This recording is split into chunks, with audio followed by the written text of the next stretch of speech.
Welcome. बहुत बहुत शुक्रिया sir.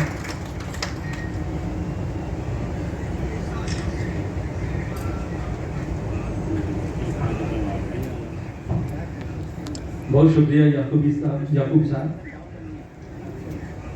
Mrs Bhavna Mehta, Mr Ajay Kumar, professor doctor Jawaharlal साहब, इम्तियाज अहमद करमी साहब, याकूब अशरफी साहब जिन्होंने मुझे दावत दी, बुलाया यहाँ पे, और मिस्टर आरिफ इमाम साहब, बहुत शुक्रिया आपका, आपने मुझे दावत दी। मैं पहले बता दूं, मैं एजुकेशन डिपार्टमेंट में काफ़ी लंबे वक्त तक रहा, शायद 5 साल तक मैं वहाँ पर deputy secretary with education department है। लेकिन उसके बाद मैं चला आया गवर्नमेंट उर्दू लाइब्रेरी के चेयरमैन होने के नाते मुझे वहाँ पर जिम्मेदारी दी गई है गवर्नमेंट उर्दू लाइब्रेरी की, इसलिए मैं कोशिश करूँगा उर्दू लफ्ज़ का भी इस्तेमाल करूँ। मेरी ये जिम्मेदारी है, शायद 32 साल तक मैंने सरकारी नौकरी की है अलग अलग पोस्टों पर। तो सरकार की ये जो जिस तरह से स्टूडेंट्स के लिए जिम्मेदारियां निभाती है सरकार, वो आंगनवाड़ी केंद्र से शुरू होता है।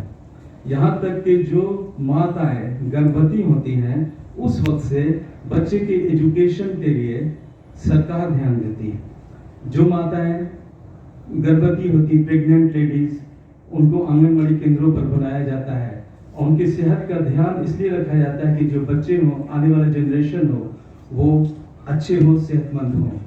उसके बाद फिर बच्चे होते हैं, लैक्टेटिंग मदर्स होती हैं, उनके लिए भी एक विशेष व्यवस्थाएं होती है सरकार के स्तर पर, और बच्चों के लिए भी फिर 6 महीना से 3 साल के बच्चों के लिए अलग व्यवस्था, प्री स्कूलिंग का।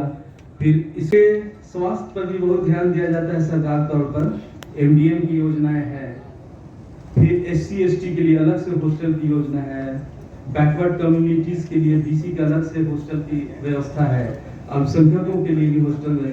मतलब ये है कि सरकार बच्चों के जन्म लेने से लेकर उनके उच्च शिक्षा ग्रहण करने तक के लिए सारी व्यवस्थाएं सरकार ने कर रखा है।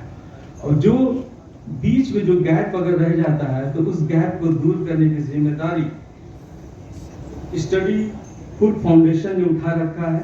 मैं आपको मुबारकबाद देता हूँ, शुभकामनाएं देता हूँ कि आप जो सरकार की जो इच्छा है, जो ख्वाहिश है, उसको आप आगे बढ़ाने में सफल हो, कामयाब हो। और अब हमारे बीच में डॉक्टर इजहार अहमद साहब भी आ गए।